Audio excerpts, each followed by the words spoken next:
Hello everyone, welcome once again to Geeks Not Nerds, the podcast. I'm Captain Logan. And I'm Vince. And this is week 2 of our workshop on writing. Today, Vince, we're going to be discussing characterization. Yeah, the act of characterizing. And you know, I love how every time I explain what we're going to be talking about, you feel the need to make it sound like a definition out of the dictionary. Indeed. And it's always that definition that is exactly the same as the word. Yeah, so you gotta go look up the other word. Okay, here we go. I don't even know how to spell this word. It's in the, read the thing, and then get back to... Whitewater rafting, the act of rafting with whitewater. Okay, now I gotta find out what rafting is. Well, anyway, that's why you can cross-reference, Vince. Who put all this soap in this water to make it white? Last week we talked about the fundamentals of fiction, and today we're going to jump into characterization. And last week I made the statement that the most important thing about storytelling is characterization. Yes. I said that plot is important and character is more important. You did say that. And so today, I vaguely recall it. And so today we're going to talk about how to make your characters interesting, and kind of the fundamentals of characterization, but also some more specific things as well. And we're gonna talk about what makes characters sympathetic,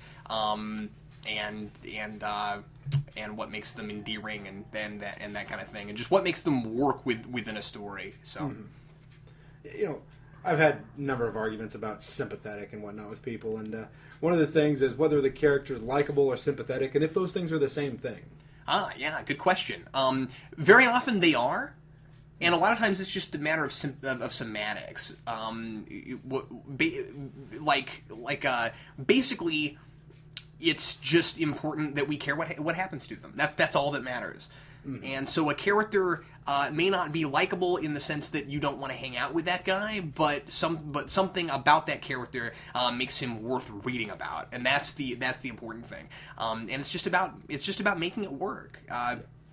You know, I want to say this real quick before we get into this, and we'll talk more about this probably when we get into plot later on. But realism is not necessarily the most important thing, and as far as real life is concerned, and which doesn't mean that you should feel like you should completely detach yourself from reality. No, you don't want to do that. But realistic is kind of an arbitrary thing depending on what the reality is, right? So the idea is you want your characters in your story to feel real within the reality of the story you're telling. It's all about suspension of disbelief.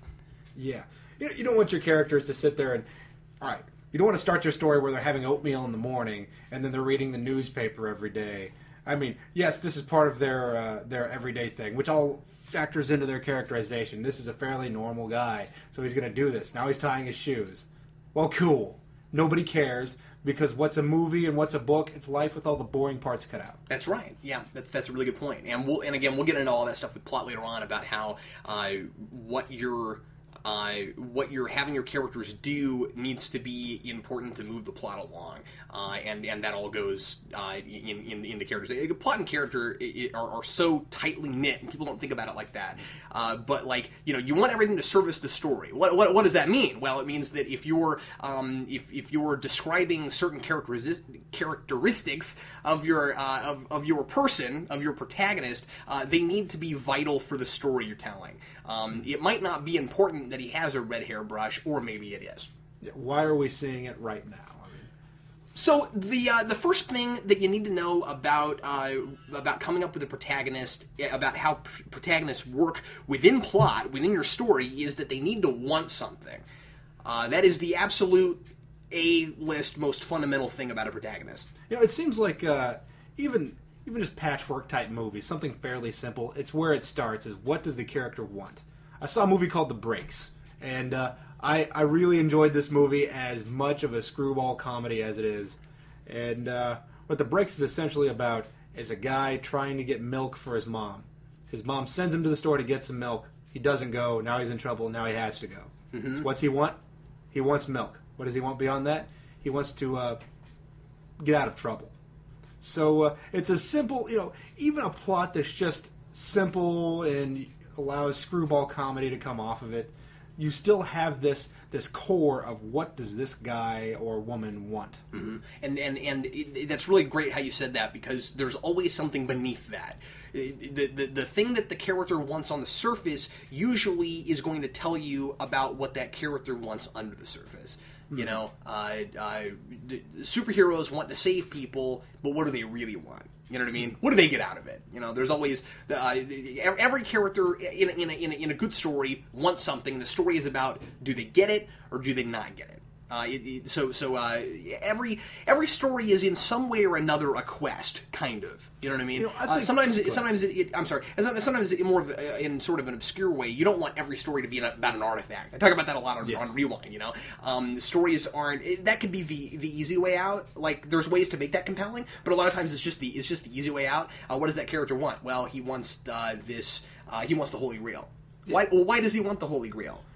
See, that's what comes into my mind immediately when we're talking about a patchwork type of script or a novel, because some alien artifact or some magical artifact. Say, what's Tomb Raider want? Well, she wants that thing that everybody wants. Mm-hmm. So we really don't learn anything. What about she wants her. is to get rich, well, but I mean, Tomb Raider's in it for the adventures. So I mean, yeah, it's not that there's nothing endearing about that character, but yeah. Yeah, I mean, I'm not saying that there's nothing that we learn about her. I'm saying that the big things that we learn in the movie is not necessarily what we learn about her.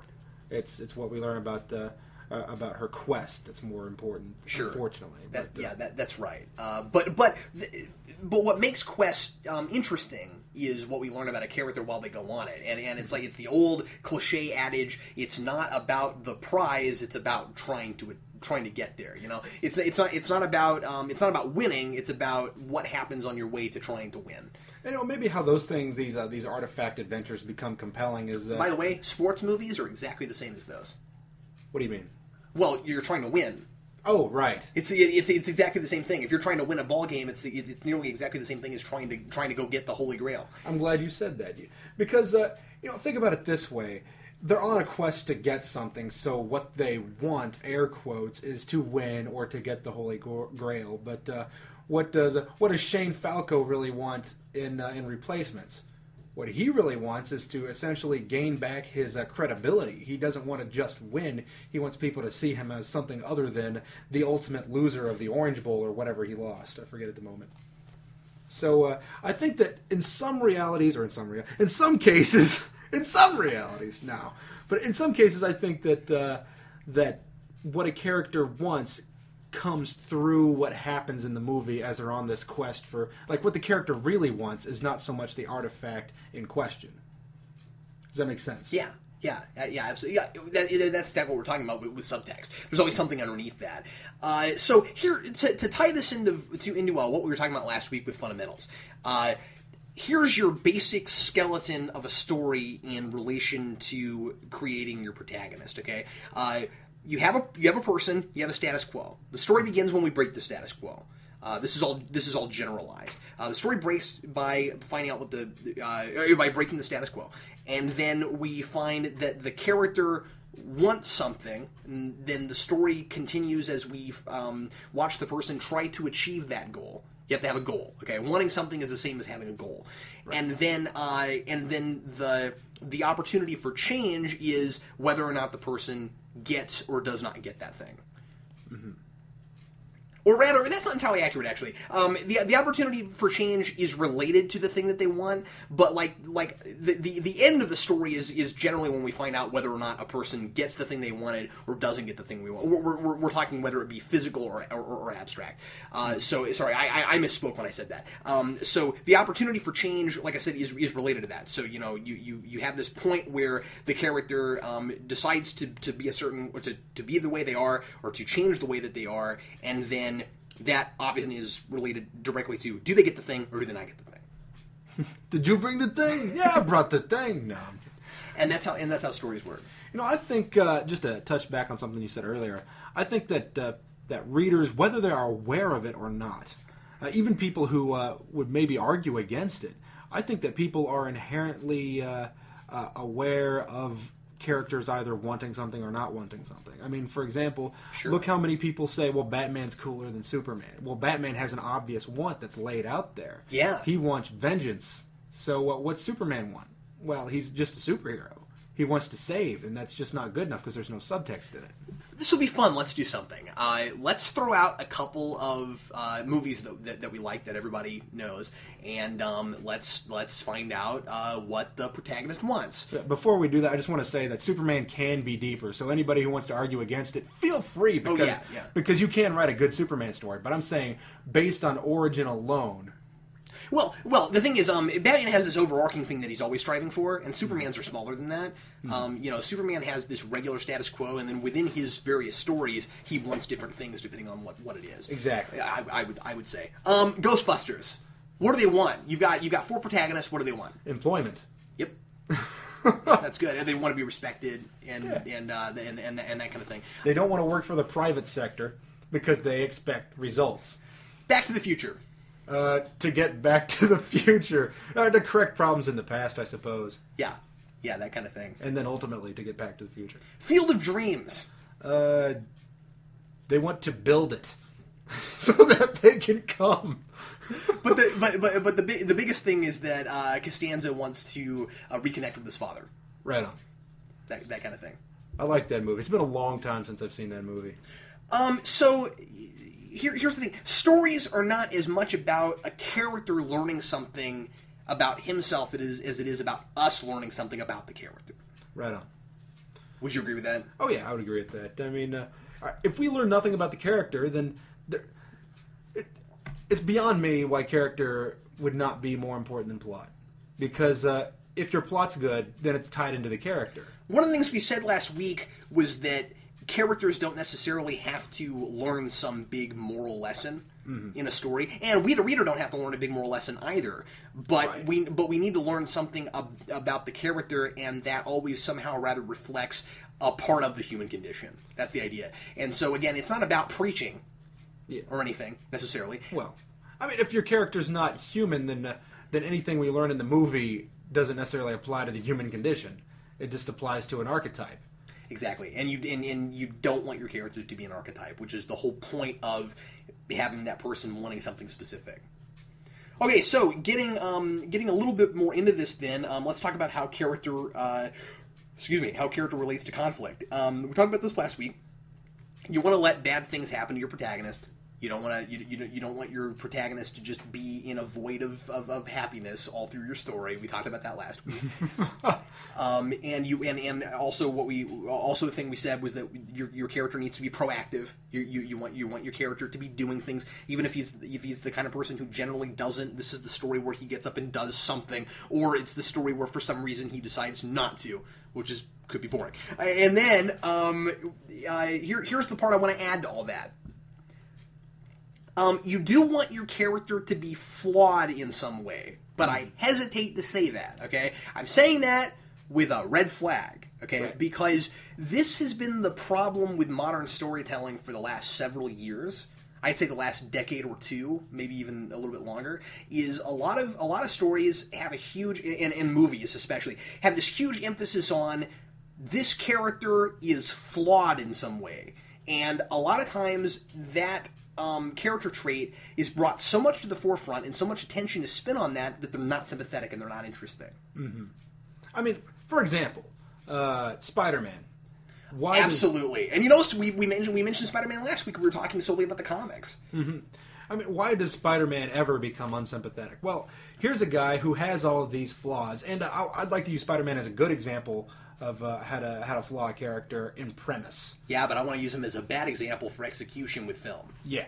So he's a good example because his flaws are born out of his circumstance. Here's a teenager whose parental unit, his aunt and uncle, are basically poor. Mm-hmm. So he doesn't have much money. He has no means of getting money really, and he's also struggling with this growing sense of morality because he's effectively a kid transitioning into adult life, and he's got to go put his life on the line every day. Exactly. So we have this guy who has these troubles and these flaws, and why is it that he becomes unsympathetic?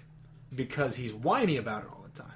here's a guy who's like, oh, I have these flaws, I have to focus on them because the writers are making me focus on them. Well, you can have a guy who has these flaws, but doesn't necessarily have to sit there and focus on them all the time. That's right. A person can have an affliction without being obsessed with that affliction. Well, and of course, there's also stuff he's bad at and things that he makes mistakes and that kind of stuff. And you've always got that thing in the comics with Spider-Man accidentally creating a supervillains. That's always a big theme with Spider-Man in the comics. What makes him still likable or at least sympathetic? But Spider-Man is a very likable character, at least in the comics. And Spectacular Spider-Man, the TV show.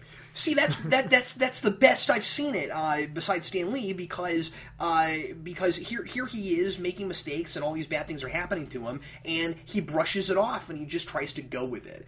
And again, not every character is going to do that. People are going to react to things in different ways, but you really, and that's where the whole thing of you don't always want things to be entirely realistic because people are whiny, but you don't want to read about that person, right? So instead, in a short story or in a novel, we're afforded the ability for our protagonist to tell us things in exposition. But when he's and to tell us how he's feeling about things in exposition, we still don't want him to be too whiny, but he can at least say, "Man, this is happening to me, and I don't like it." But you certainly don't want him going around complaining to all his friends about that. I mean, this is where breaking points become ineffective. I mean, if you have a movie that culminates in a character saying, "That's it," I'm going to suddenly beat the crap out of whoever, the Green Goblin, whatever happens. Their breaking point becomes unrealistic because they've been whining about it the whole time. That's right. So what would his breaking point actually be? His breaking point would culminate in a big box of tears. It wouldn't sit there and say, now I'm angry. I mean, if you're spending all your time, like in Spectacular Spider-Man, just saying, well, okay, time to deal with this problem now, and then suddenly you have this huge stack of problems, your breaking point's going to release more violently and more interestingly. People are inherently flawed. Naturally, okay. What? Everybody has problems and does stuff that they shouldn't. So, my advice would be, instead of trying to make characters flawed, which is an overcompensation for the Leave It to Beaver mentality of everybody's perfect all the time, instead do split the middle and endeavor not to make your character perfect. So instead of saying, I'm going to give my character these flaws, say, my character will not be perfect. Mm-hmm. And then he will have flaws. Mm-hmm. And if you insert some, and this will be the next point, but if you insert some of yourself in him, give him some of your flaws. You have them. Yeah, you got a point there. Here's the deal. A lot of the time I've heard people say, I want a character to have a quirk. This is what makes my character unique. And what they ultimately serve to do is, you could have a realistic character who has something unique about them, surely. Of course. But if you're sitting there saying, this is what I need to do, I need to put this characteristic into this character so that he's unique, this is what quirks him away from being everybody else, then you effectively now have another archetype. It's just one that's bent around a quirk. So he's going to start fulfilling a part of your story. Am I making any sense here? Yeah, absolutely. If you say that your big flaw about your character is that he's a womanizer, and that's also the biggest thing that people are going to remember about him. That's like that's like that quality that defines him. He's a womanizer, and he's not capable of ever even thinking about possibly not being a womanizer. That's a problem.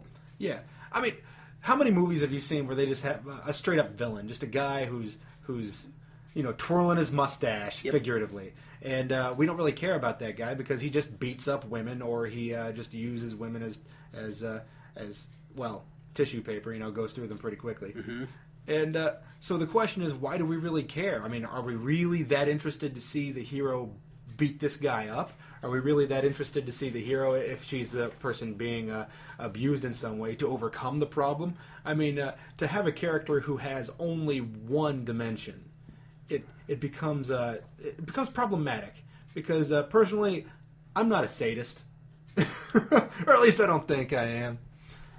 So why do I want to sit there and watch it? Well, like I said earlier, characterization is the most important thing, and we're like 20 minutes in and not even through half our points, so this is going to be a little longer than than half an hour, I think. But let me just throw that out there. Okay, so I'll go through some of the rest of the stuff a little bit quicker. But that was those were some of the most important things. Here's some really good advice, Vince. You really want to put yourself somehow in your protagonist, like I said. And you want to write what you know. People always say that. People say write what you know. And then people like us who want to write sci-fi or fantasy or whatever go, that's boring! I don't want to write about myself. That's dull. Okay, here's the thing.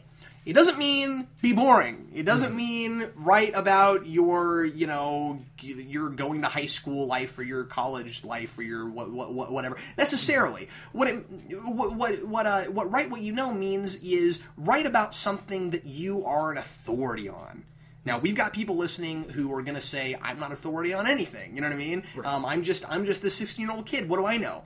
You know something about something, and if you don't, that's what research is for. Mm-hmm. But you want to put, and we'll get to that in a second. But you want to put something of yourself in your character, even if your protagonist is not going to be based on yourself or is not going to be you.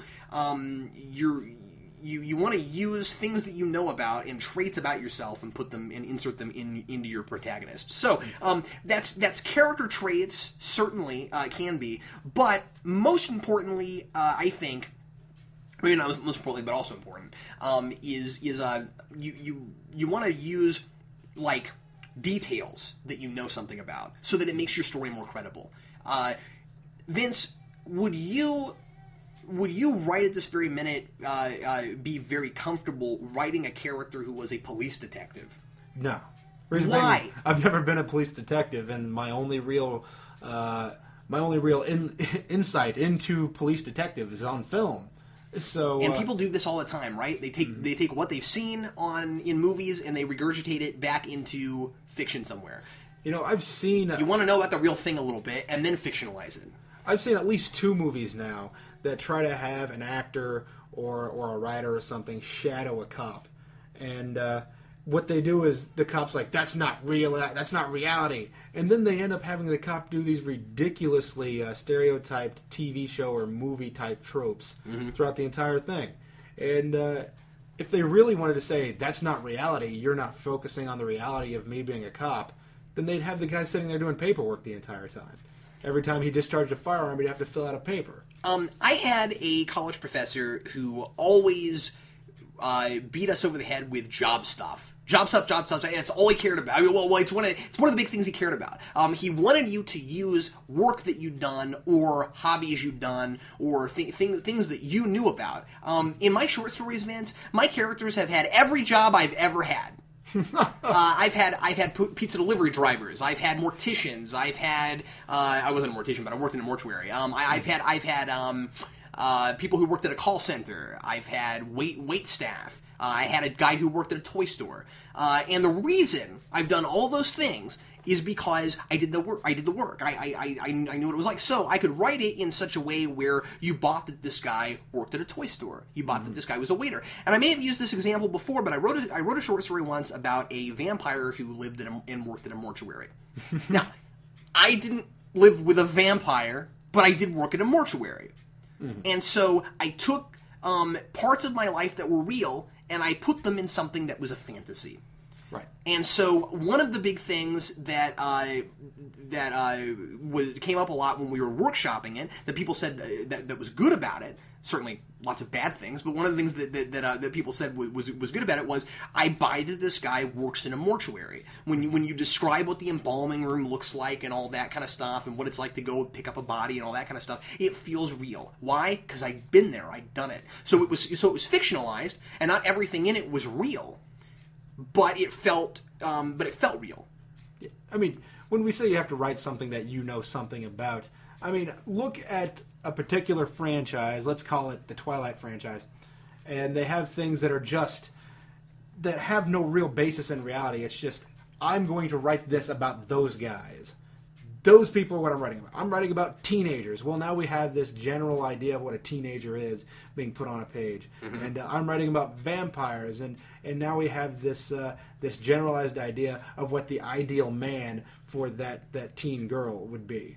So now we have, again, we're back to the word archetypes. We now have these archetypes that are based on stereotypes that are shoved into a story, and then they have the little wooden handles at the top, and they're making the puppets dance around.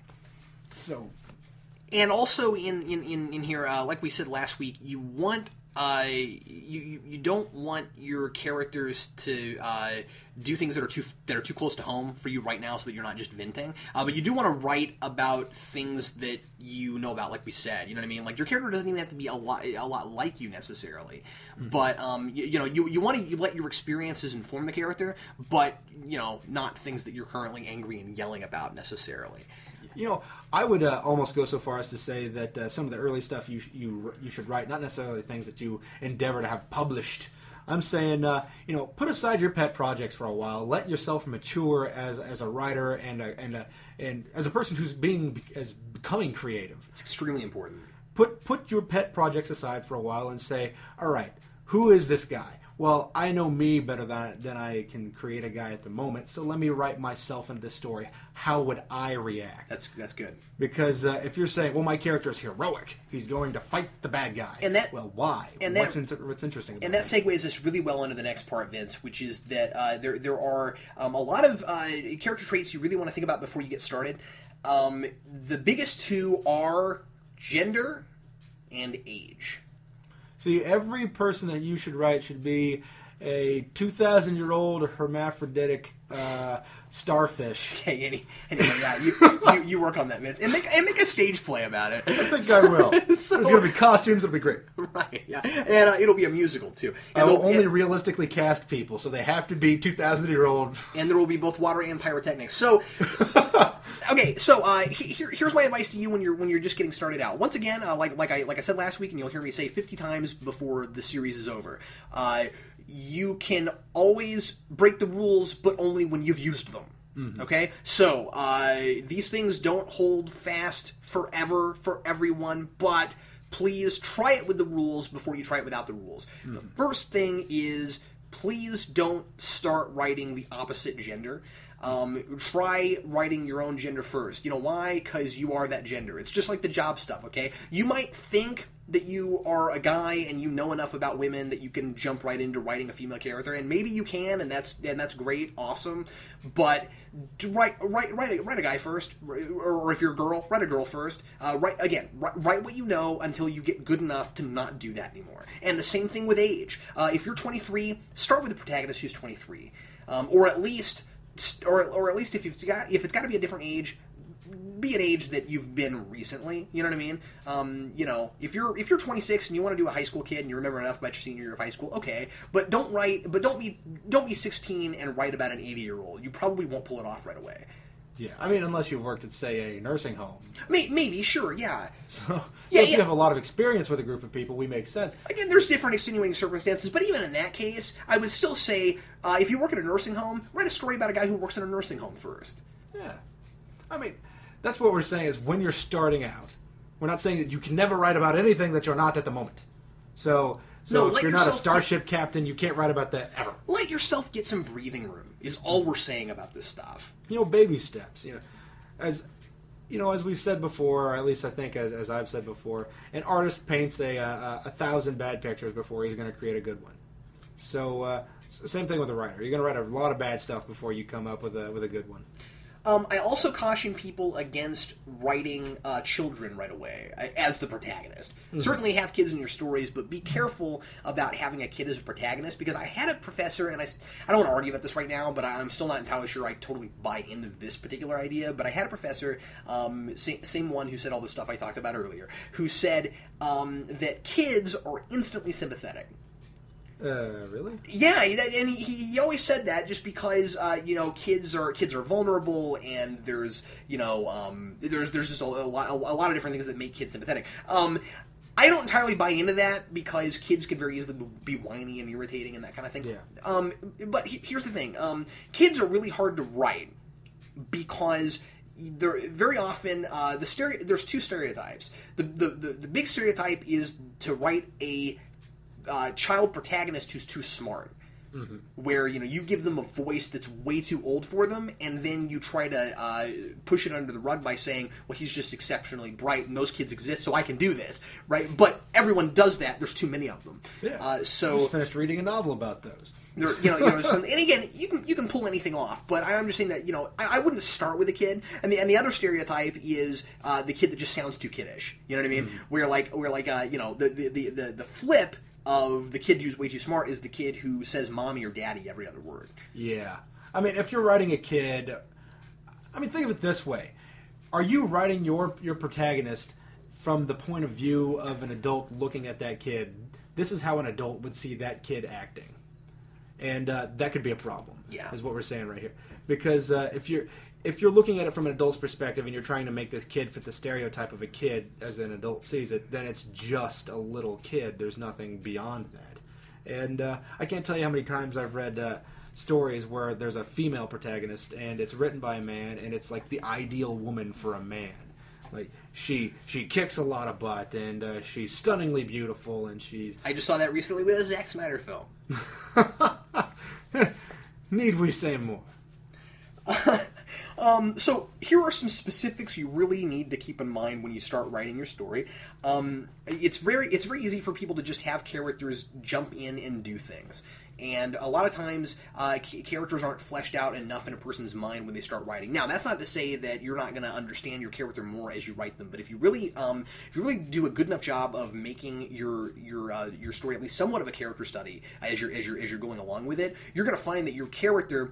People say things like, my story writes itself, which is a cliche and not always true and kind of a hokey thing to say. But as you're going along, if your character really becomes real to you, you will get to a point where you'll go, well, he would do that and he wouldn't do that, of course.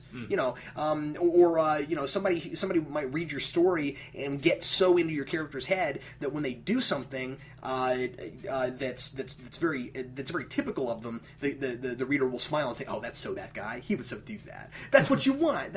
That's what you want to happen with your story. So here are the things that you really want to keep in mind when you get started that will help you get to that point. Number one, what is your character good at? Or what is your character not good at? Okay? You want to know those things. What does your character love, and what does your character hate, and what does he believe in, or does he believe in anything? You want to have specifics. Those things are all really important. And you want to have, like we said earlier, the job stuff and the hobby stuff. How often, Vince, have you read stories or seen movies about characters who have no real distinguishing specific character traits? Like, what kind of music do they listen to? What do they like to watch? What do they read? Do they read? Those sorts of things. It's really important.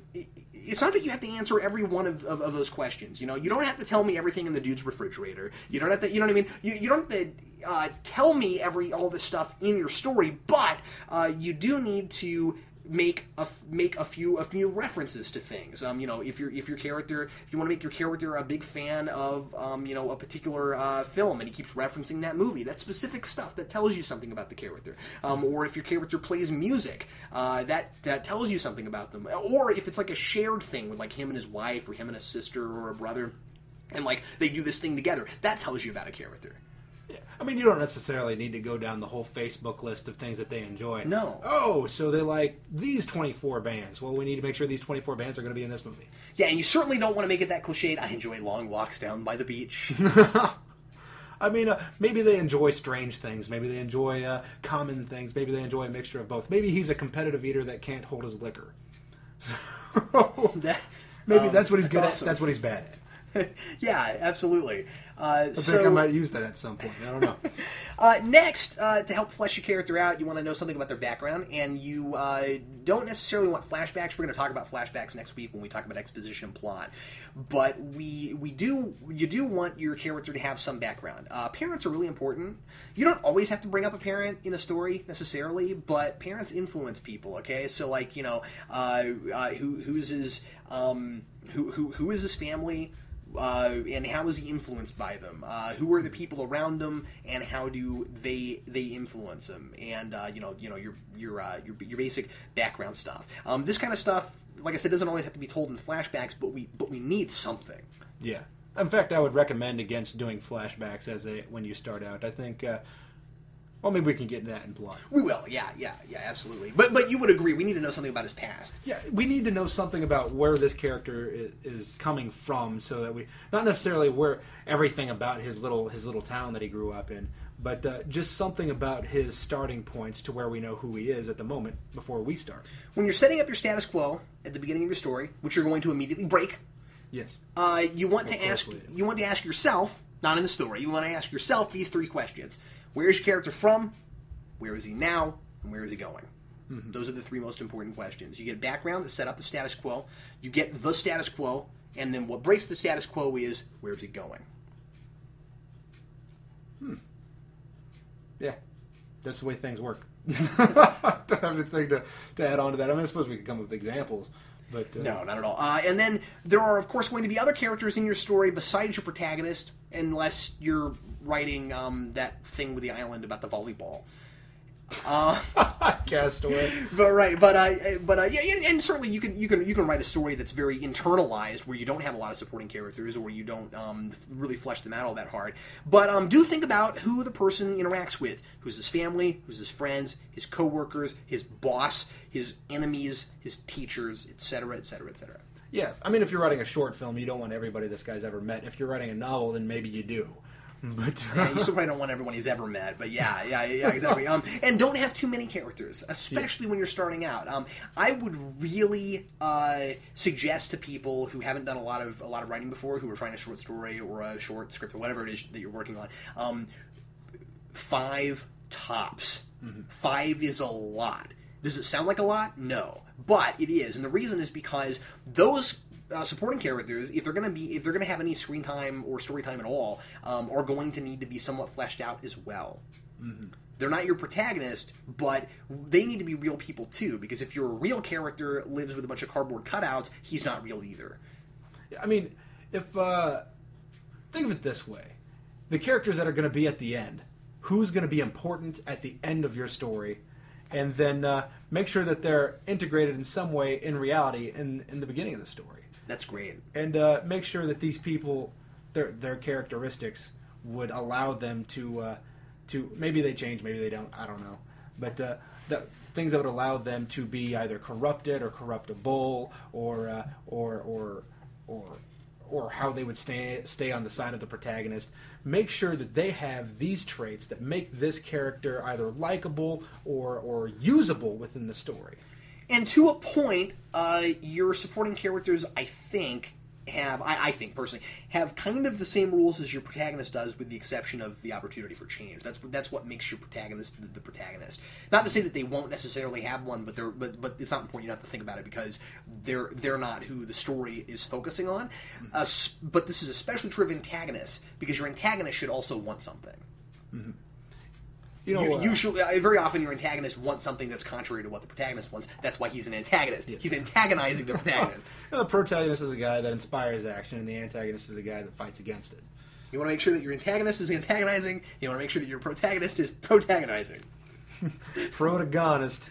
Protagonist. An antagonist. Right. Is a lot like an insect with an agonist on the end. Here are, real quick, Vince, before we close, a few other things to consider that we will probably try to talk about a little bit later, because these are really important, but we don't have time right now. Mm. You certainly want to think about your what perspective you're going to tell your story in, first, second, or third. Well, first or third. You're not usually going to tell a story in second person, but we can talk about that later if we have time. Mm. So first person is I, and third person is he. Mm-hmm. And then you decide, if you want it to be limited. If it's third person, you decide if you want it to be limited third person, where you get inside of his head completely, or if it's going to be omniscient, where you're in everybody's heads. Usually, you don't want to do that either. But anyway, again, that's all stuff that we can deal with later. First and third person, deciding which way you're going to go with that is really important, and the reason is because if you're telling a story in first person, and a lot of short stories are written in first person, and I think these days modern short stories more are told in first person. At least when I was in college, we seemed to be reading nothing but first person stories. Yeah. So generally, I prefer first person. But first person is in some ways harder to write, because it's easy to have the tendency to write it in your own voice, but your telling a story from the voice of another character, of another person. So you have to give that person a voice and then be consistent. That's what's difficult about first person. Yeah, the consistency is the difficult thing. I mean, especially if we're going back, like you're writing a kid. Now you're writing a story in a kid's head. And it's also really hard to keep that person sympathetic, because it's easier to be whiny in first person. Because it can very easily turn into a Dear Diary kind of thing. Generally, when I look at first person, I think that the way a person should write first person is make your character, highly observational. I like to make it, and maybe this is just me, maybe I'm doing it wrong. That's a good idea, actually. But your character he's observative. I just said observational, didn't I? He's observative, and he's not necessarily. I think that would be something that was being observed. Sorry. Yeah, I just accidentally punched Captain Logan. No, that's cool. But I'm getting a Band-Aid. We're good. But so present tense, past tense, things like that, I suppose, are important as well. Yeah. And that to me factors into first person and third person. Yeah, well, and we should definitely get into that probably next week if we can. The difference between past and present mostly being about how urgent you want the predicament to be. So if you're saying he or I, he is doing this right now, that's going to be it's going to feel real time, so it's going to be more urgent. Just like 24, it's going to feel real time and more urgent. Whereas past tense is what you're going to see. Well, I was going to say you're going to see that more often. Again, a lot of modern storytelling right now being told in present tense. Exactly. If you're telling a first-person present tense story, I think that's hard, man. You are more likely to make a character who's whiny or who's just angry and brooding, and your character becomes instantly either unsympathetic or just uninteresting. And you need to be super careful if you're not used to this, because what I saw a lot in college and what I still see now sometimes when I look at people's stuff is people can't keep these things straight. I see people shift perspectives. I see people shift first and third perspective, which is just crazy. Suddenly you're in and out of a person's head over and over again. And but more often I see people switch tenses. If it's past tense, everything must be in the past. He does this. She did this. This was here. Never this is here. It's always in the past if it's past tense. And in the present tense, it's the same thing, but people switch them, and that's just plain wrong. It's impossible to read. Yeah, I would say this. I would say words. I would recommend that people start writing in third person. I would recommend that you start. I would too, although I think you can do it either way. That's not honestly with tense and with perspective. I don't think it's as important. I like what you start with. You're right. I would say that too. But a lot of people really want to do first, so I don't want to say don't do it. But this is nothing that I was taught in school. I'm not basing that opinion on what my professors told me. You need to start third person. No, I'm just saying I think that for a general audience that we should probably start. Yeah, but what you gotta do is be consistent. Whatever you do, be consistent, okay? And read over it meticulously, because it's very easy to accidentally forget what tense you're speaking in, and then to go back. And the other thing I want to throw out really fast is decide how many protagonists you're going to have, and the number of protagonists you're going to have is 1, at least at the beginning. Okay, if you're writing a short story, don't start with multiple protagonists. It can be done. You can have dual protagonists and that sort of thing. But at the very least, if you're going to have multiple protagonists, even in a short story, don't jump around between different people's heads. You can do this in a novel between chapters and things later when you get there. But when you start small and you're writing short fiction or you're writing a short script or whatever it is that you're writing, don't jump around between different people's heads. Pick a person and focus on that person and make that your protagonist. Yeah, if you're writing about Joe Friday and Pep Streebek, remember one of them is not is not the protagonist. And you'll see short stories a lot where you'll have like two brothers, and they're the dual protagonist, that sort of thing. Well, to make that work, you're probably not gonna be in either of their heads. It's probably gonna be more of a, third person. Third person, and you're omniscient. You're outside, but you're outside. You're not actually looking at in their heads at all. That kind of thing. So, I prefer stories that follow one guy. So me too. If you're following that one character, then then you have that character study, or at least you have the chance of that character study. And it's a lot easier to end up with archetypes if you have too many protagonists. And the other thing too is it's just confusing if you're jumping between people's heads. Mm-hmm. Don't do anything to confuse your audience.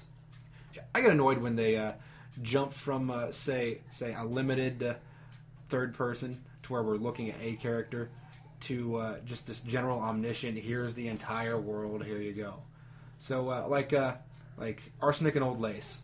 I despised that movie for the reason that it started with a very close focus on this one guy, and then they turned it into an ensemble piece. Sorry this was so long. I knew this had the possibility of happening, because this is probably going to be the single most important of these that we're doing. I just think that characterization is the most important thing. Next week we're going to talk about exposition and also plot. And the exposition is really interesting because people are always afraid of it. Everybody wants to write dialogue. Nobody wants to write exposition. And we're going to talk about, especially in prose, what's important about exposition and how to balance it with dialogue. Right on. So thanks a lot for listening to Geeks Not Nerds, the podcast, and we'll see you again next week. I'm Captain Logan. And I'm Vince.